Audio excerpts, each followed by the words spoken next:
Local researchers believe they have cracked a mystery surrounding an extraordinary discovery, and it's right off moment.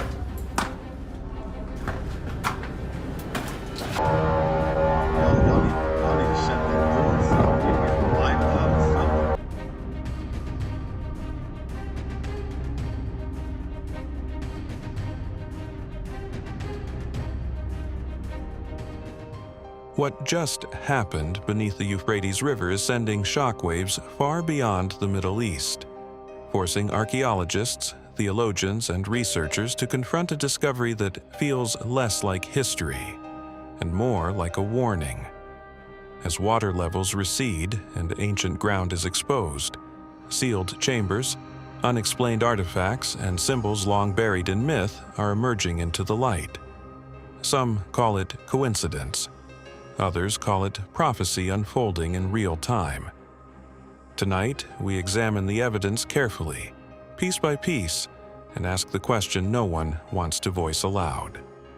Like this video, comment your thoughts, subscribe, and explore this mystery with us. Do you believe this was hidden on purpose? The first fracture appeared where the riverbed had receded the most, an unnatural split in hardened sediment along the exposed floor of the Euphrates River. What initially looked like erosion revealed something deliberate, a carved opening descending at a sharp angle into darkness.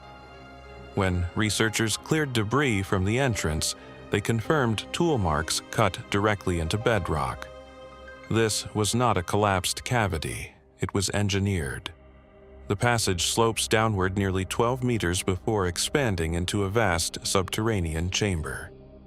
Preliminary carbon analysis of organic residue trapped within wall soot suggests activity dating back to approximately 2,800 BCE. That places its construction in early Bronze Age Mesopotamia, yet the architectural method does not match known Sumerian temple designs.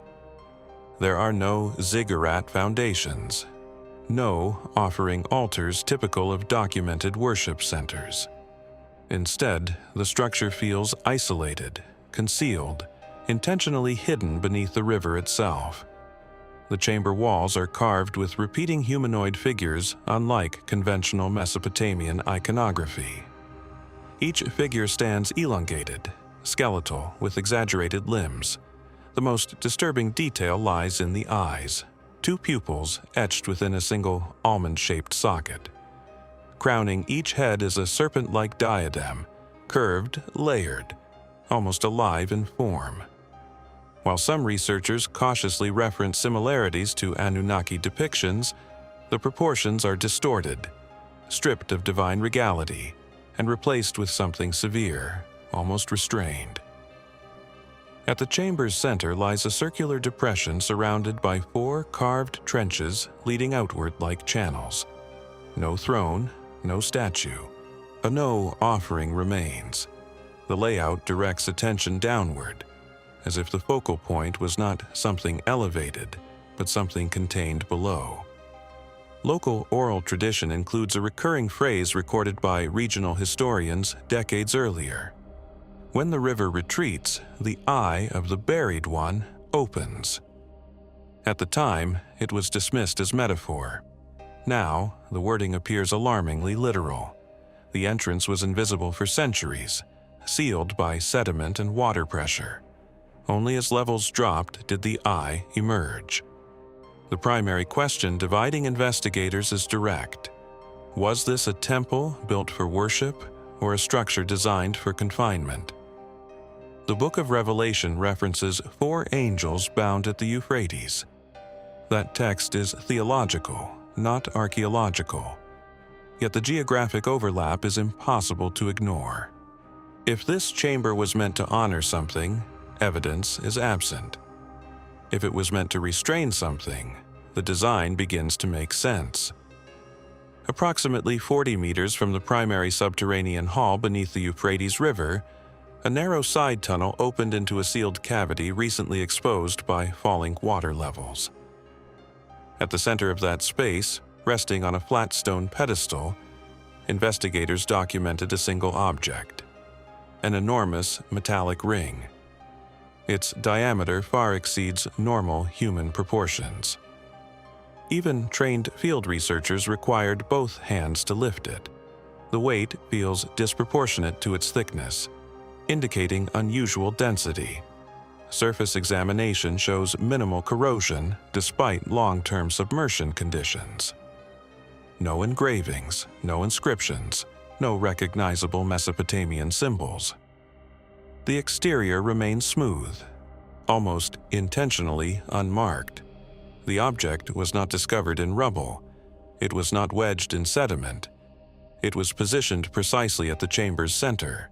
That placement changes everything. Standard erosion exposes scattered debris. Deliberate centering suggests controlled design.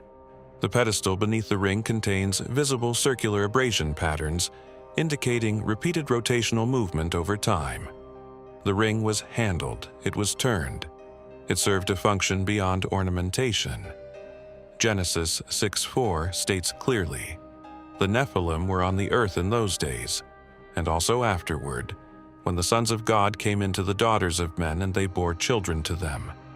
The same were the mighty men that were of old, men of renown." The scale of the artifact forces comparison to that passage. The ring does not match ordinary human anatomy. Its proportions align more closely with exaggerated skeletal carvings found in the main chamber. Preliminary metallurgical analysis identifies alloy components inconsistent with common Bronze Age compositions in the region. Trace elements do not correspond with documented Mesopotamian mining sources. The material origin remains unidentified. Rings historically represent authority, covenant, or restraint. In confinement contexts, they serve as anchors or control mechanisms. No chains remain attached. No locking structure survives in visible form. Yet, the deliberate positioning on a pedestal implies significance beyond decoration. The earlier chamber suggested containment architecture. The ring introduces scale into that equation. Size alters interpretation. Weight alters expectation. One structure hidden beneath water, one object proportioned beyond ordinary human design. Stay with this investigation. The next discovery challenges the meaning of both. The third discovery was concealed behind a fractured wall panel inside the main subterranean chamber beneath the Euphrates River. While documenting structural stress lines along the eastern corridor, researchers detected a hollow resonance behind a section of carved stone.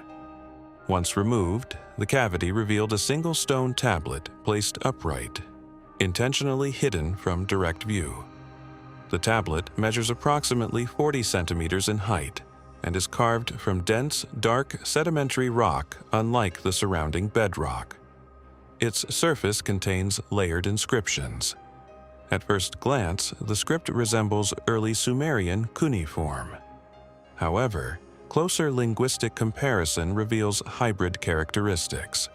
Certain glyph patterns match Elamite forms. Others do not correspond to any recognized Mesopotamian writing system. One phrase appears repeatedly across the surface, 7 times in structured intervals. The watcher below must not be disturbed. The repetition is deliberate. The spacing between each line suggests emphasis rather than narrative flow. The wording implies surveillance and restraint, not reverence. On the reverse side, a diagram occupies nearly the entire surface.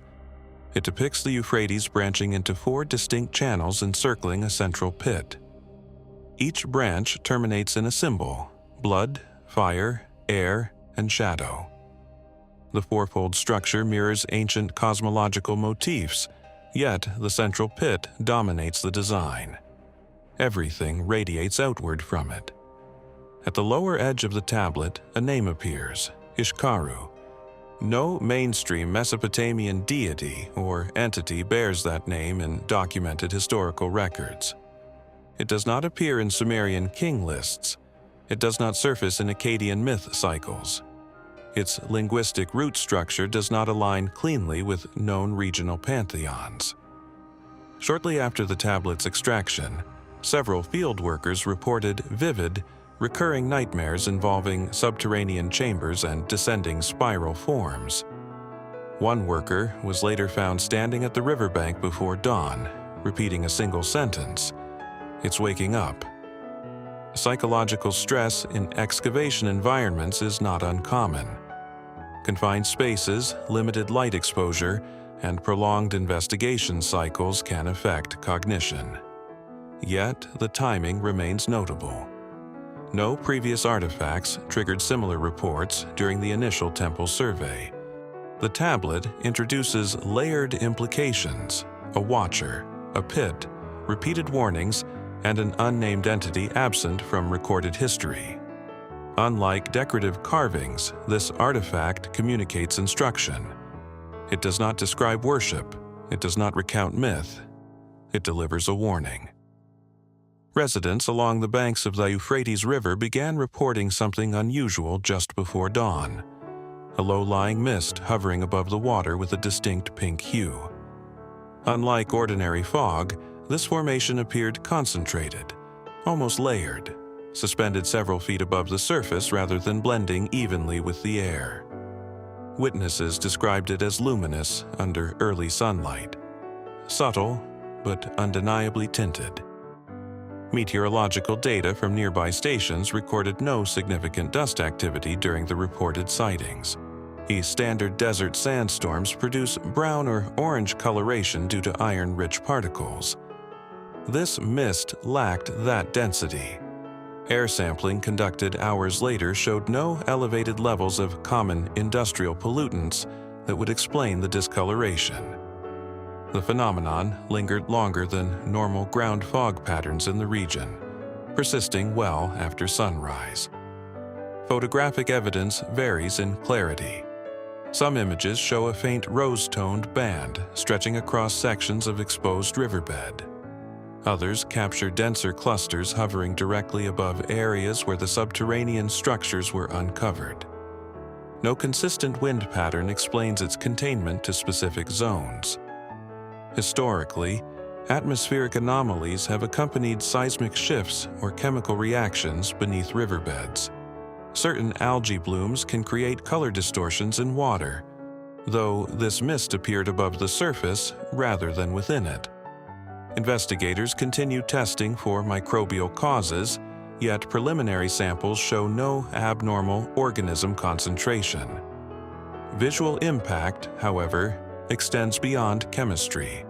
The coloration triggered immediate symbolic interpretations among local observers. Ancient texts often reference unusual skies and atmospheric signs preceding major upheaval. The Book of Joel 2:30 states, "I will show wonders in the heavens and on the earth, blood and fire and billows of smoke." While the verse speaks poetically, the imagery of altered skies resonates with what residents described. There are measurable explanations still under review. Light refraction through fine particulate matter can distort color perception. Temperature inversions can trap suspended particles close to the ground. Yet, no definitive model has fully accounted for the persistence and localized containment. The timing adds another layer of attention. Sightings increased shortly after excavation teams breached sealed sections of the underground complex. Correlation does not confirm causation, but documentation aligns chronologically. One river receding, one hidden structure exposed, one mist hovering where water once concealed stone. Stay engaged as we continue examining these developments. Like this video, share your perspective in the comments, subscribe, and watch what unfolds next. The mist was not the only anomaly. In the weeks surrounding the ground shifts along the Euphrates River, local wildlife patterns began to change in measurable ways. Shepherds reported flocks refusing to approach traditional watering zones. Migratory birds altered flight paths abruptly, bypassing sections of exposed riverbed that had served as seasonal rest points for generations. Even stray dogs that typically roamed near excavation sites withdrew to higher terrain. these observations were not isolated anecdotes. Regional agricultural offices documented a noticeable decline in herd activity within a defined perimeter surrounding the newly exposed Subterranean complex. Motion-triggered cameras installed for environmental monitoring recorded reduced nocturnal movement compared to previous seasonal averages. The shift occurred gradually, then accelerated over a period of days. Biologists note that animals often respond to environmental cues imperceptible to humans. Subtle seismic vibrations, infrasound frequencies, changes in magnetic fields, and shifts in underground gas emissions can trigger avoidance behaviors long before measurable surface effects occur. Prior to earthquakes, documented cases show birds abandoning nests and livestock, becoming restless hours or days in advance. No major quake has been officially recorded in the immediate area during this time frame.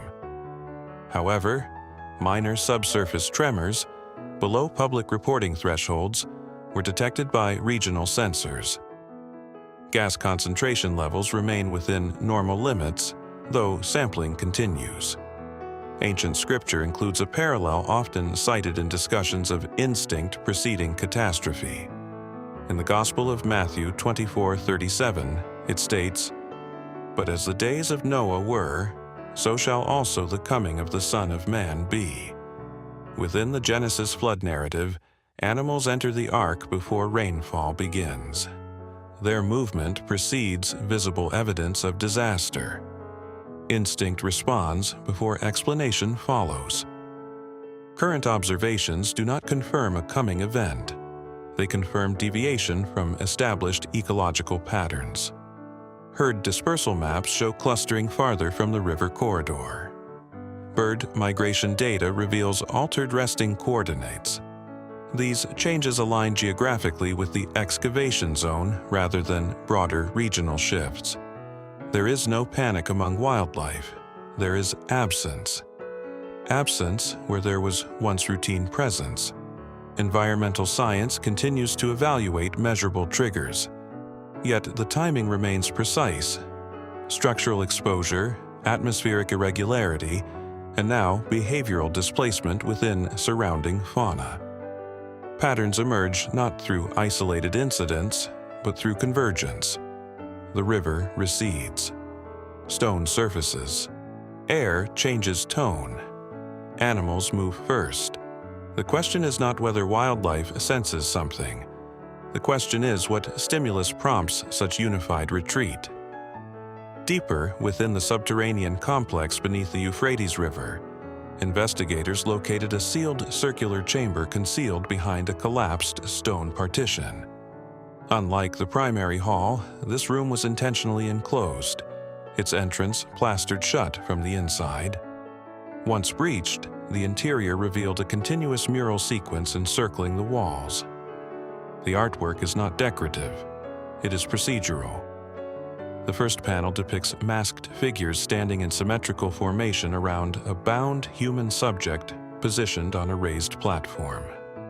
The figures wear elongated headpieces resembling the serpent-crowned entities carved in the main chamber. Their hands extend forward, palms open.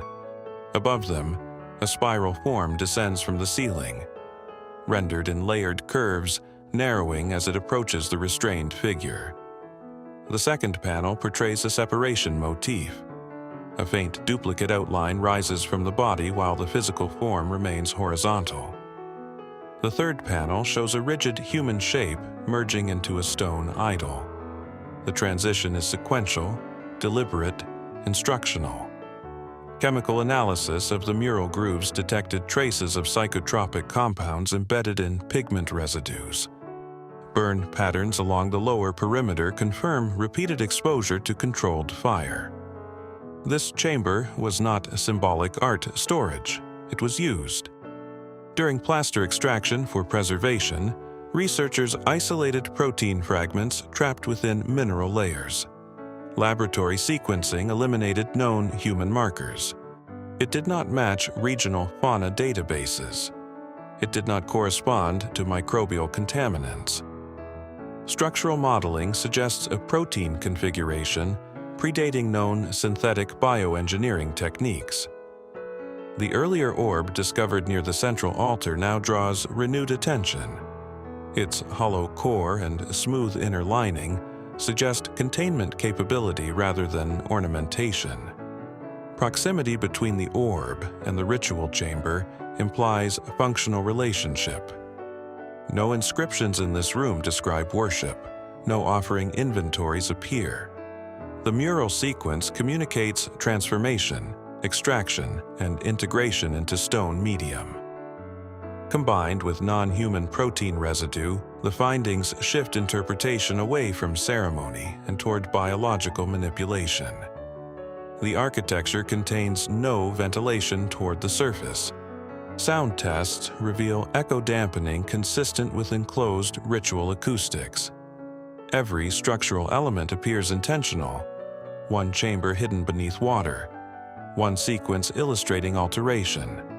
One biological trace without classification. Continue watching as the next development introduces measurable electromagnetic interference directly above this site. Instrument failure began within a defined perimeter. Inside a 7-meter radius surrounding the central altar beneath the Euphrates River, the electronic devices experienced consistent malfunction. Survey drones lost stabilization mid-hover. GPS units displayed coordinate drift despite clear satellite coverage. Ground-penetrating radar returned inverted depth readings, mapping voids where solid stone existed and solid mass where cavities had already been documented. The interference was localized. Equipment functioned normally outside the measured boundary. Audio technicians monitoring ambient frequencies captured a repeating static pulse embedded within background noise. The interval measured precisely 6 minutes between peaks. Spectral breakdown of the signal revealed patterned spacing resembling prime number sequencing models once proposed in early space communication theory. The pulse did not match known regional broadcast frequencies or military transmissions. At 3:17 a.m. during an overnight monitoring session, a stationary recorder captured a sustained infrasonic hum lasting 42 seconds. The sound fell below typical human hearing thresholds, but produced measurable vibration across nearby instruments. When analysts converted the waveform into visual representation, Elliott's geometry mirrored the spiral sigils carved into the altar surface. Minutes later, laser alignment markers placed along the altar's edge detected slight movement. The stone platform rotated approximately 3 degrees counterclockwise. No external force was observed. The motion exposed a narrow seam previously concealed within the circular base. Upon examination, the seam outlined a hidden compartment beneath the altar. There were no mechanical hinges, no visible locking mechanism. Acoustic testing conducted afterward demonstrated that certain harmonic frequencies produced measurable resonance shifts in the stone. The structure responds to sound. The interference pattern, the infrasonic hum, and the rotational movement converge into a single operational detail. The chamber functions as a harmonic system. It does not react randomly. It reacts predictably when exposed to specific vibrational input. Stone carved beneath water,